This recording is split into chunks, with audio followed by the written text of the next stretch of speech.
Assalamualaikum warahmatullahi wabarakatuh.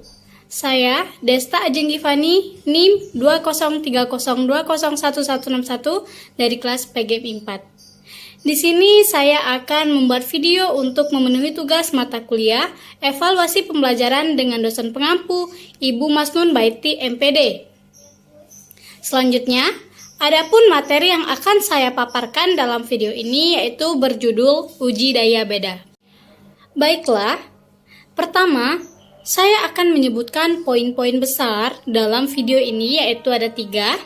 Yang pertama, analisis daya pembeda. Yang kedua, cara menentukan daya pembeda. Yang ketiga, manfaat daya pembeda. Selanjutnya, saya akan mulai dari poin yang pertama yaitu analisis daya pembeda. Jadi, salah satu tujuan analisis kuantitatif soal adalah untuk menentukan dapat tidaknya suatu soal, membedakan kelompok dalam aspek yang diukur sesuai dengan perbedaan yang ada dalam kelompok itu. Indeks yang digunakan dalam membedakan peserta tes yang berkemampuan tinggi dengan peserta tes yang berkemampuan rendah adalah indeks daya pembeda. Daya pembeda item adalah kemampuan suatu butir item tes hasil belajar untuk dapat membedakan antara tes yang berkemampuan tinggi atau pandai dengan tes yang berkemampuan rendah atau kurang pandai. Yakni dengan kata lain bahwa analisis daya beda item adalah analisis yang mengungkapkan seberapa besar butir tes dapat membedakan antara siswa kelompok tinggi dengan siswa kelompok rendah. Daya pembeda atau discriminatory power item itu dapat diketahui melalui atau dengan melihat besar kecilnya angka indeks diskriminasi item. Selanjutnya kita masuk poin kedua, yaitu cara menentukan daya pembeda. Nah, untuk ini perlu dibedakan antara kelompok kecil atau kurang dari 100 orang dan kelompok besar atau 100 orang ke atas.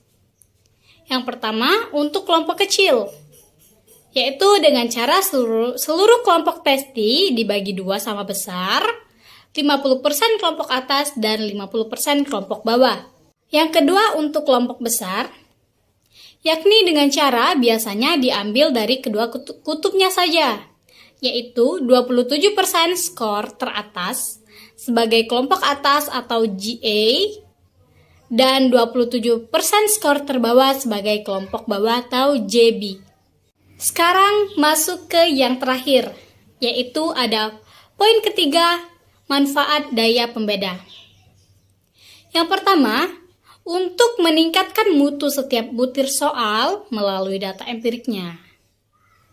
Nah, berdasarkan indeks daya pembeda, setiap butir soal dapat diketahui apakah butir soal itu baik, direvisi atau ditolak. Selanjutnya yang kedua, untuk mengetahui seberapa jauh setiap butir soal dapat mendeteksi atau membedakan kemampuan siswa, yaitu siswa yang telah memahami atau belum memahami materi yang diajarkan oleh guru.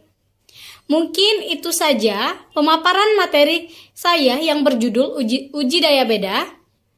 Lebih dan kurangnya saya mohon maaf, kepada Allah saya mohon ampun. Wassalamualaikum warahmatullahi wabarakatuh.